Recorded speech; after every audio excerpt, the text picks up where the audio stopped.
Howdy, this is Kevin Smith coming at you from Sacred Mountain Properties, which is my desk right here. We sell ranches and land up in Kern County. And Smith & Sons Coffee, which is the coffee shop here. And of course, Sacred Mountain River Suites, which is our quaint little hotel and spa. So anyways, to continue on my series, we are looking into the Bible and how it relates to hidden knowledge, the occult, hidden mysteries, and all that good stuff. So anyways, let's dive right into it. I'm not going to tell you all about who I am or why you should listen to me, but if you want to check out the first two videos I made, they'll explain that. The last video I did the name of God and what that means and why everyone should know what that means. It relates to how an atomic structure works. I also enlightened us on, and I read out of the Bible how Abraham would speak these names and others in Genesis. I'm just in Genesis so far. It's gonna be a lot of videos trying to get through this. I'm doing it for my son because he's into the Bible and he asked me if I was a Christian and I'm like, yep, but I'm just a weird one. So here we go, right? So next, hidden knowledge. I'm in Genesis and I've always been interested in this because I published this book many years ago, long before Ancient Aliens was a show, by the way.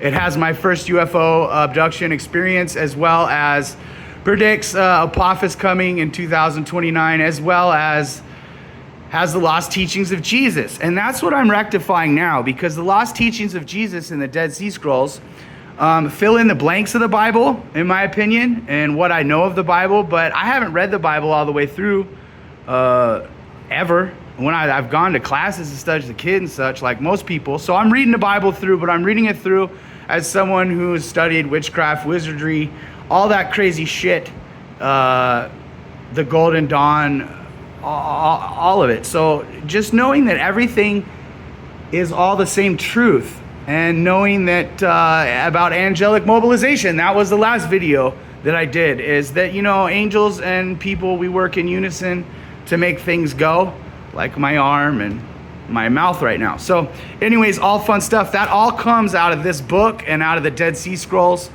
Lost Teachings of Jesus, blows your mind. Has the last half of the Lord's Prayer, which talks about a mother on earth. It's about the female aspect, which also relates to the name of God, which is the first video. So not to go back into that too much, I want to hit vegetarianism.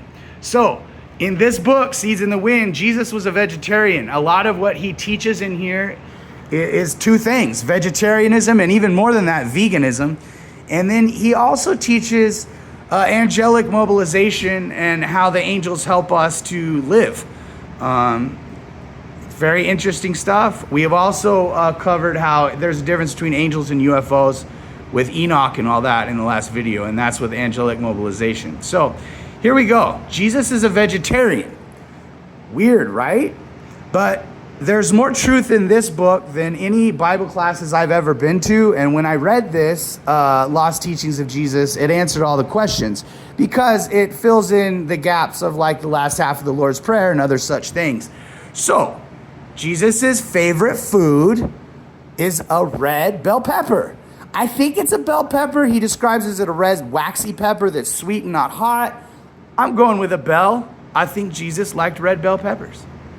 And that's explicitly described in the book, and also about how eating really affects us.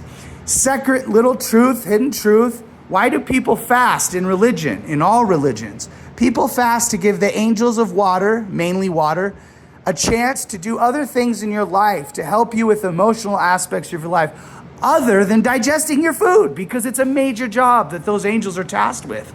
Every person gets their own angel, and food is a major thing. So Jesus is a vegetarian. He preaches it in this book. And so I'm rectifying that in the Bible. So I'm here in the Bible, I'm reading this stuff here, and what do we got here?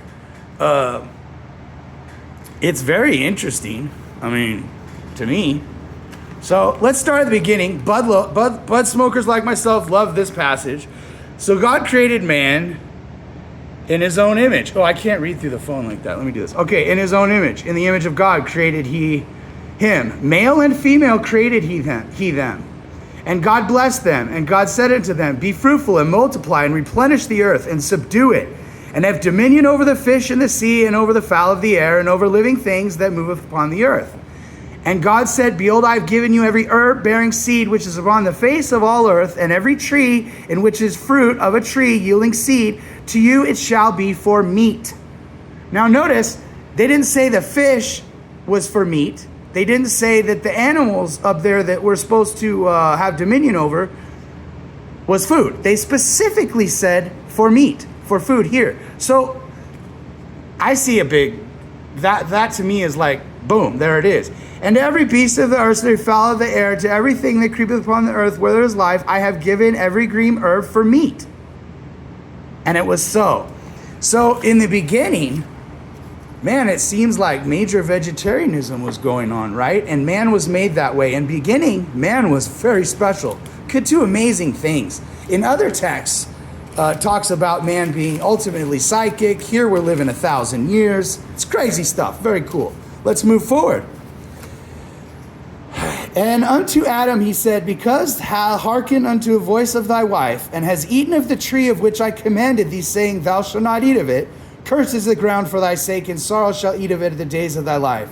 Thorns and thistles shall bring forth to thee, and thou shalt eat of the herb of the field. In the sweat of thy face shalt eat bread, till thou return to the ground, for as waste and taken, for dust thou art, and to dust shalt thou return. Right, very cool song, right? Love that one. But also talking about a curse being on man here, and talking about food. Now here we go. We're moving around on food. Oh, I just lost place. Okay, that's interesting, because we're trying to get from Jesus as a vegetarian here, as one that could do some of these things that old people could do, like these ancient people. So here we go. And the Lord said unto Cain, Is Abel thy brother? And he said, I know I am not my brother's keeper. And he said, Thou hast done my brothers to the ground, and thou art accursed from the earth, which has opened her mouth to receive thy brother's blood for thy hand. For thou tilleth the ground, and shall not henceforth yield unto her strength, and fugitive and a vagabond shall thou be in the earth. Interesting. Now we're talking about a curse put on man that has, and woman, that has, because understand, these bread and then bread and bread. And so we all have this in us, all of this. So it's interesting, though, to me, that here we go, another curse about food and not getting substance out of the food. So boom, we're moving on. Oh, this was Enoch here. He's read my last one on Enoch if you're really interested in how angels work and how UFOs work. Okay. That the Son of God saw the daughters of men, that they were fair, and they took them wives, all they were chosen. And the Lord said, and by the way, Enoch explains this as the Watcher aliens being angels, not angels being UFOs. And the Watcher UFOs, or different species, came down and bred with men and women, more so, first, right? And that's how we got giants, the Nephilim, and all that stuff. So what's interesting, though, is here we go again. And it explains this. Here, let me just read it. And the Lord said, My spirit shall not always strive with man, for that he is also is flesh, yet his days shall be 120 years. So now we're not going to live very long. There's another curse. There were giants in the earth in those days. Enoch expressed the giants as UFO breeding created them. And also after that, when the sons of God came unto the daughters of men, and they bore children to them, they saved mighty men which were of old, men of renown. Those men were giants. I did another video called Who Are They? And I believe that bloodline is still in charge of the world today. It's sick and twisted. You should watch that one if you're really into conspiracy theories. But here we go. So what do we have here? We have two curses out of Genesis that are removing food, and more so the substance you get from food that comes from the ground. Interesting. Then you have inbreeding with UFOs, and now we're all eating steak and burgers and shit. Now I love a steak and a burger. My dad's a meat man, you know. So that being said, in this book, I come to the conclusion to this. Modern man does not kill food. There is a major discrepancy between eating it really and killing it. So if you have it in your heart to be a hunter and cut open and do some guts and all that stuff, you know, more power to you. But Jesus wouldn't be looking favorably on that. If you eat a hamburger for McDonald's and it's not in your heart to go kill something, well, it's not in your heart to be a killer. And that there lies the secret test to me to all things. It's a test of this. And this is the test of vegetarianism. And the test of vegetarianism in both Christianity, the hidden aspects of Christianity, as well as real life and your soul. And this is the test. Are you living for life or are you for death? It's life or death. You can choose a side, and in everything in your life, it's a trip.